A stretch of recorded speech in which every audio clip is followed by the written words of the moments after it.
ሉኸይና እንግዲህ ሳራ እህቷ በዚህ ቤት ውስጥ መገደሏን ስትሰማ ራሷን ማመን ነው ያቃታት።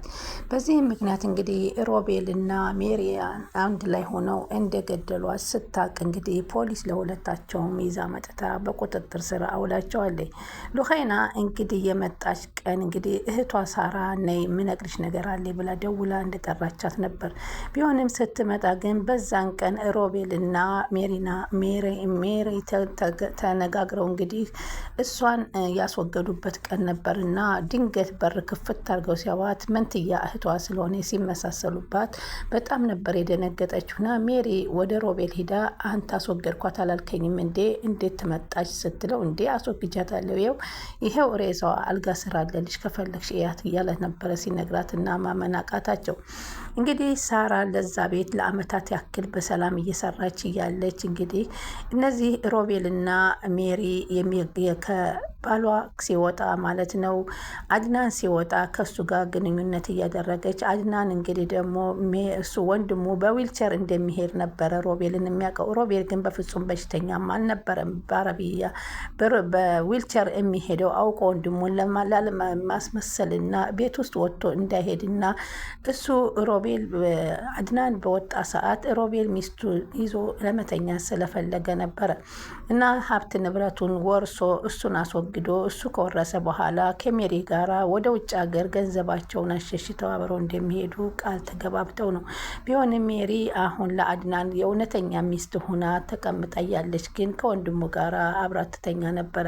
ይህንን ያየች ሳራ እንዴት ይሄ ነገር ሊሆን ይችላል? በፍጹም መንገር አለብኝ ለአድናን ብላ አንድ ቀን ተወስንና ኪችን ትጠራዋለች። አድናንንም እንዲህ ትለዋለች፣ አንድ የምነግርህ ነገር ነበረኝ። ምንድን ነው ንገሪኝ ሲላት እንግዲህ እሷ ሮቤልና ሜሪያ ትለዋለች። ምን ማለትሽ ነው ብላ እየሮጠች መጣችና ስሚ ሂጂ አድና እንትና ሮቤል ከክላስ ይጠራሻል። ስለዚህ ይህንን የምትነግሪው ነገር በኋላ ትነግሪዋለሽ። ሂጂና የሚልሽን ነገር ሰምተሽ ነይ ብላ ስታቋርጣት አድናን ደግሞ ለምን ታቋርጫታለች? ልትነግረኝ የፈለገችው ነገር እኮ አለ ለምን ትንገረኝ እንጂ ቢላት ችግር የለም በኋላ ትነግርሃለች ምን አቸኮለህ አለችና ስትል እሺ ብላ እሷ ደግሞ ወደ ሮቤል ክፍል ስትሄድ ሮቤል እንግዲህ አንገቷን ሲጥ አድርጎ ገደላት ማለት ነው ሳራን። በዛን ጊዜ ከገደለ በኋላ በአንሶላ ጥቅልል አድርጎ አልጋ ስር ጫማዋንም ስልኳንም ጠቀላሎ አብሮ ይከታታል። ይህንን እንግዲህ ያላወቀ አድናን ደግሞ የት ሄደች ሳራ እያለ ሳራም ያለ ቢጣራ ሳራ የምትባል በዛ ቤት ውስጥ የለችም። ሳራ የት ሄደች እያለ ሲጠይቃት እንግዲህ እሷ ደግሞ ሱቅ ሄዳ ሊሆን ይችላል በማለት ትለዋለች። ከዛም እስኪ ስልክ ልደውልላት ብሎ የስልክ ጥሪዋን ሲደውል ከሮቤል ክፍል የስልክ ጥሪዋ ይደውላል። የዛን ጊዜ እንዴ ከወንድሜ ክፍል የሷን ስልክ ምን ወሰደው? እስኪ ልሂድና ልየው እያለ ሊሄድ ሲል መንገድ ላይ አግዳ እባክህ እንቁላል አምሮኛል እና መጀመሪያ እኔን ያማረኝን ነገር ወርደህ አምጣልኝ ከሱቅ በኋላ ትደርሳለህ ለሱ ስለ እሷ ምን አስጨነቀ? ስለ እኔ መጨነቅ አትችልም በማለት ሜሪ ትለዋለች። እሱም እሺ ብሎ እውነት መስሎ ተነስቶ ወደ ሱቅ ሲሄድላት እየሮጠች ሄደችና አየችና መገደሏን ቼክ ካረገ በኋላ ስልኩን አውጣ አለችው ማለት ነው። ስልኩን አውጣ ቶሎ በል ሲም ካርዱን አውጥተህ ጣል ስትለው ሲም ካርዱን እንግዲህ በመጀመሪያ ሳይለንት አድርጎት ነበር ሲደውል በኋላ ስም ጥሪውን አወጣው። ከዛም ተመልሶ መጣና አልመጣችም ሳራ ባለ ሰዓት ደግሞ ሳራ የለችም። አይ አሁን እኮ አንተ ወጥተህ ስትሄድ እሷ ወደ አረብ ሀገር ለመሄድ ስላሰበች ፕሮሰሱ ስለተጀመረልኝ ከዚህ በኋላ አልቀጥልም ስትል ተናግራ ሄደች ስትለው እንዴ ለምን እኔ እንዳሳትናግረኝ ትሄዳለች? ለአድናን ነግራው ሄደች ለአንተ ስላላገኘች ብላ ተዋሸዋለች። ይህንንም ያልተዋጠለት እንግዲህ እቃዋን ልብሷን ይዛ ሲላት አዎ ልብሷንም ሁሉን ነገር ይዛ ሄደች ስትለው እሱ ደግሞ አድናን ደግሞ ወደ ክላሷ ሄዶ ሲገባ ፖርሳዋ ውስጥ ልብሷ ውስጥ እንዳለ ሁሉም ነገር ቁጭ ብሎ ያገኘዋል። ምን ማለትሽ ነው? ልብሷን ይዛ ሄደች አላልሽም? ልብሷ ይህ አይደለም እንዴ በማለት ቢጠይቃትም የተወሰነ ብዙ ልብስ እኮ ነው እኔ የገዛሁላት የኔ ውድ ምናልባት አሁን አረብ ሀገር ልትሄድ ስለሆነ ብዙም ስለማትፈልገው ይሄን የተወሰነ ጥላ ነው ማለት ነው ሲል አሁንም ይሄ ነገር ምንም አልተዋጠለትም እና ግራ ገባው። በስከ መጨረሻ ነው እንግዲህ ሉኸይና እዚህ ቤት ሁኜ የእህቴ ምንነትና ማንነት አጣራለሁ ስትል እሷም እዛ ቤት እንደ ሰራተኛ ሁና በመቀጠል ዛሬ እህቷን ማን እንደገደላትና እንዴት እንደሞተች እንግዲህ ለማወቅ የበቃችሁ። ሰላም ወደ ቻናል የተከታታዮች ሰላማችሁ በያላችሁበት ይብዛል። ቻናል አዲስ የሆናችሁ ሰብስክራይብ፣ ላይክ፣ ሼር እያደረጋችሁ አበረታቱ። ሉኸይና ቀጣይ ፓርት ይዘንላችሁ መጥተናል። እንግዲህ ሉኸይና እዚህ ቤት ገብታ የእህቷን ማንነት እስከምታጣራ ድረስ ሁሉንም ነገር እያየችና እንዳላየች እየሆነች በተለይ አንድ ቀን ያየችውን ነገር አይኗን ማመን ነበር ያቃታት። ምክንያቱም ሮቤል በዊልቸር እንደማይሄድና ቁሞ እንደሚንቀሳቀስ በር ከፈታ አድርጋ ባየ ቀን በጣም ነበር የደነገጠችው። እዚህ ቤት ውስጥ ምን እየተካሄደ ነው ያለው? እንዴት ነው በዊልቸር እንደሚሄድ በሽተኛ ቤት ለቤት ወንድሙን እንደዛ እንደ በሽተኛ ሆኖ የሚያየው ብላ አንድ ነገር ግራ ተጋባት። ይህንንም ዝም በማለት እንግዲህ ቀጣውን እስከ መጨረሻ ማየት አለብኝ አለች። ሬሳው ባልጋ ውስጥ ተቀምጦ ለማውጣት ፈጽሞ አልተቻሉም። ምክንያቱም አድናን ቤት ውስጥ ሊወጣላቸው አልቻለ። ሌሊትም የሳራን ጉዳይ እያስታወሰ እንቅልፍ ስለነሳው ምንም ሊተኛ አልቻለም። በዚህን ጊዜ ሬሳው ደግሞ 2 ቀን ስላደረ ጠረን አመጣ። ጠረን ሲያመጣ በጣም እንትን አሉና አውጥተው ለመጣልም ሲያስቡ በፍጹም ጊዜው አልተመቻቸላቸውም። ከዛም በኋላ እንግዲህ እስቲ ምንድን ነው ብሎ ይሄ ነገር ወደ ወንድሜ ምን ሆኖ ነው እያለ ወንድሙ ክፍል ሲሄድ ወንድሙ በላበት ተጨምቆ ክፍሉ ሸቶ ያገኘዋል። እንዴ ወንድሜ ምን ሆነህ ነው? አንተ እኮ ለበላበት ተጨምቀሃል፣ አመመህ እንዴ? ሆስፒታል ውሰድ እንዴ ይላል አድናን። አይ በቃ ሙቀቱ እኮ ነው እያለ ይሸውደዋል። ከዛ ስልክ ግን እዚህ አንተ ክፍል ጥሪ የሳራ ጥሪ ጠራ ልበል ሲለው አዎ የሳራ ጥሪ እኮ እኔ በጣም ደስ ስለሚለኝ ለራሴ ስልክ ጥሪ አድርጌው ነው ብሎ ይቀይርበታል። አይ ጥሩ ለማንኛውም ወጣ በል በጣም እየሞቀህ ነው፣ ካልሆነ ሆስፒታል ወስዳለሁ በማለት ነበር የወጣው። እንግዲህ ሬሳው ጠረን እያወጣ ያስቸገራት ሜሪ እንግዲህ አንድ ብልሃት ታመጣለች። የባሏን የዚህን የሮቤልን ሱሪና ሸሚዝ አልብሳ እንግዲህ ከዊልቸሩ ላይ ቁጭ አድርጋ ሮቤልን አስመስላ እየገፋ ወስዳ ለመጣል ትወስናለች። ከዛም ያን ነገር አዘጋጅታ በዊልቸሩ እየገፋ ስትሄድ አድናን ሳሎን ተቀምጦ የት ልትሄጂ ነው ውዴ ሲላት አይ ላዝናናው ትንሽ ላናፍሰው ብዬ። ማንን? ሮቤልን። በቃ ጠብቂ ትንሽ ነው የቀረኝ አንድ ቪዲዮ አፕሎድ ላድርግና አብረን እንሄዳለን ሲላት አይ አያስፈልግም አንተ አትሄድም አንተ ተቀመጥ ብትለውም በፍጹም እሱም እንደሚሄድ ሲነሳባት በቃ እንደውም ቀርቻለሁ ትልና ያንን ሬሳ መልሳ አዙራ ወደ ክላስ ታስገባዋለች።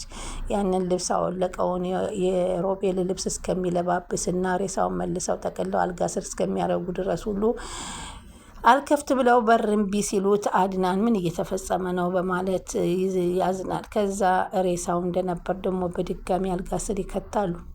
ከዛ በኋላ እንግዲህ ያንን ሬሳ ደግሞ በሶስተኛ ቀን ከነበረበት ቦታ ያጡታል። በጣም ይደናገጣሉ። ማን ሊሆን ይችላል? ሮቤል ወይንስ ሉኸይና በማለት ሉኸይናን በተኛችበት ሂዳ ቁጭ ስትል ምን ሆነች ነው በምትላት ሰዓት እንደ የሆነ ነገር አዲስ ነገር የተፈጠረ ነገር አላየሽም ወይ ስትላት በፍጹም አላየሁም አለች።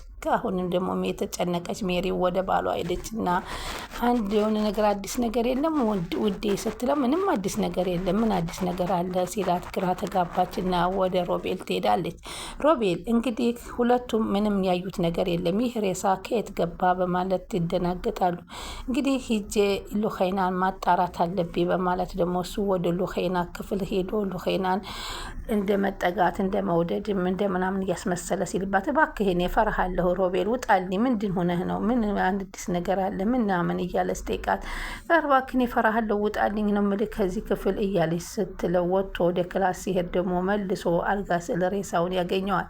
በዚህ የተደናገጠው ደግሞ መልሶ እንዴት ምን ሆነ ነው የጮኸው ስትለው እሷ ሜሪ እየሮጠች አይ አልጋ ስለ ሬሳው መልሶ ቁጭ አለ ሲላት እሷም ሬሳውን አይታ በጣም ትጮኻለች።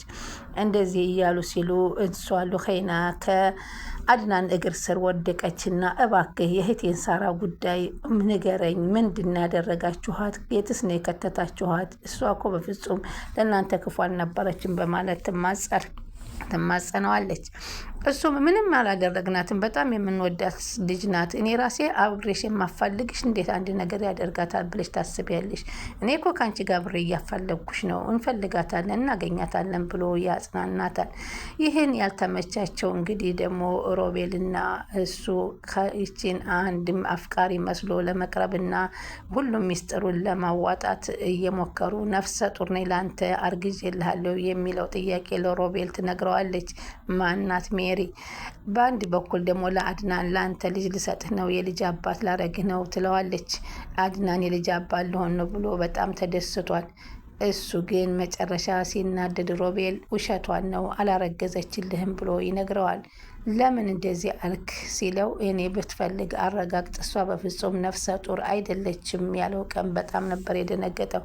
ሉኸይና ያየችውን ነገር ምንድን ነው ይሄ ሰውዬ አለችና ለሮቤል ልትነግረው፣ ሮቤል እዚህ ቤት ውስጥ ግን ወንድምህ በዊልቸር የሚሄድና ጭራሽ ቁሞ ማሄድ ይመስልሃል ወይ በማለት ትጀምርለታለች። ምን ማለትሽ ነው ስትላት አሁንም ታቋርጣታለች። ከዛ ለራሱ ለሮቤል ግን አንተ ሁልጊዜ በዊልቸር ነው የምትሄደው፣ ጭራሽ ቆም እንኳ ማለት አትችልም ስትል ነበር የጠየቀችው። አዎ እንኳን አይደለም ቆሞ መሄድ እኮ ቆሜ አንድ ስንዝር እንኳ መቆም እኮ አልችልም አላት ሮቤል። ያየችው ማመን ነገር ነው የሚያቅታት። ምክንያቱም እሱ ከክፍሉ ውስጥ በዊልቸር አይንቀሳቀስም። ወደ ውጭ ሲወጣ በዊልቸር እንደሚንቀሳቀስ ብዙ ጊዜ ተደጋጋሚ አይተዋለች። በዚህን ሰዓት እንግዲህ አሁን ሉኸይናንም እንግዲህ ማስወገድ እንዳለባቸው ነበር የሚመካከረው። አታግጅኝ እኔ ላስወግዳት ይችንም ሲላት፣ እባክህ ያለፈው ወንጀላችን አላስቀምጠን ብሏል። ጭራሽ ደግሞ ሁለተኛ ነፍስ አጥፋለሁ ካልክ በፍጹም እኔ ከአንተ ጋር አልስማማም ስትል ሜሪ ትናገራለች። ምን ማለት ነው ሜሪ? ሀላስ ከዚህ በኋላ ታስቆመኝ አትችል። እንግዳውስ ይህ ሁሉ ምክንያት ያመጣው ሰበብ አትግደል እያልኩ ሳራን ገለህ አንተ ነህ። ስለዚህ ከዚህ በኋላ እኔ ካንተ ጋር ምንም ነገር የለኝም፣ አላቅህም፣ አታቀኝም በማለት ነበረ እዚህ ጋር ቅራኔ የፈጠሩት። እሷ ባሏን አስተኝታ እየሄደች ከሮቤል ጋር እየተኛች ጭራሽ የገዛ ባሏን እሱም የገዛ ወንድሙን ይህን ገገማ ይሄ ምን እያለ እየተሳደበ እሷም ደግሞ እሱ ጋር ተኝቼ አንተ ጋር ስተኛ በጣም ያስጠላኛል እያለች ብዙ ነገር እየተናገረች በአንድ ቤት ውስጥ ይህን የምታየው ሉኸይና ግን ምን እየተፈጠረ ነው? ይህን ነገርማ እስከ መጨረሻ ማጋለጥ አለብኝ እያለች ነበር ስጠብቅ የነበረው። ቀንና ቀን ወለደና አንድ ቀን ከእህቷ ክፍል ከሮቤል ክፍል ድንገት ስትገባ የእህቷን ጫማ አልጋ ስር በማግኘቷ አንድ ነገር እንደሆነች ተገነዘበች። በዚህን ቅጽበት ነበር እንግዲህ ሮቤልና ሜሪ እውነታውን ለማውጣት ብላ ገብታ እሱ ነው የገደላት እህትሽን የሚለውን ነገር እየተናገረችው፣ ሆኖም ግን ተባባሪዋ እሷ እንደሆነች ደግሞ እሱም ተናግሯል። ይህን ነገር ልታስተባብር የቻለችውና ይህንን ነገር እያደረገች በዚህ ቤት እየፈጸመች መቀጠሏንም እሷን ወንጀሏን አብሬ ነው እንጂ አንቺን ሳሊዝ እኔ አልገባም እስር ቤት ያለው እንግዲህ እሱም እሷ አለችበት በማለት ሲናገር አድናን ያየውንና የሰማውን ነገር የሚመለከተውን ነገር ማመን ያቃተው። የእናቴ ልጅ ወንድሜ ምን እያደረከኝ ነው? እኔ ላንተ ያዘንኩልህ፣ እኔ ላንተ ሕክምና ዶክተር እያናገርኩልህ፣ በቅርብ ሰዓት ዶክተር ሊያይህ ነው፣ ቀጠሮ ይዤልሃለሁ እያልኩህ፣ አንቺስ ብትሆኝ ለእኔ ላንተ አለው ልጅ ልወልድልህ ነው፣ የልጅ አባት ላረግህ ነው የምትይኝ ምን በማመልከት ነበር በማለት በጣም ይጸጸትና ራሱን መቆጣጠር ሲያቅተው ሉኸይና ተረጋጋ፣ አድናን ተረጋጋ፣ ገና ብዙ ነገር እዚህ ቤት ውስጥ የተከሰቱ ነገሮች አሉና ሁሉ ነገር ለኸይር ነው። አሁን መጨረሻው ስለደረሰ ነው ሁሉንም ነገር እኔ እንደምነግርህ እመን። እንደውም ወንድምህ እኮ አልታመመም፣ በዊልቸር የሚሄደው አንተ ፊት ሲያይ ነው እንጂ ከአንተ ጀርባ ግን ዊልቸሩን ጥሎ ነው ቆሞ የሚሄደው በማለት ይህንም ስትነግረው አድናን የማመን የመጨነቅም የመፍዘዝም ምልክት በቃ ራሱን የመቆጣጠርም ነገር ነበር ያቃተው። ስለዚህ አሁን እውነታው ስለወጣ ቀጣይ ምን ይሆን የሚለውን አብረን እስከምንከታተል ሰላም ሁኑልን።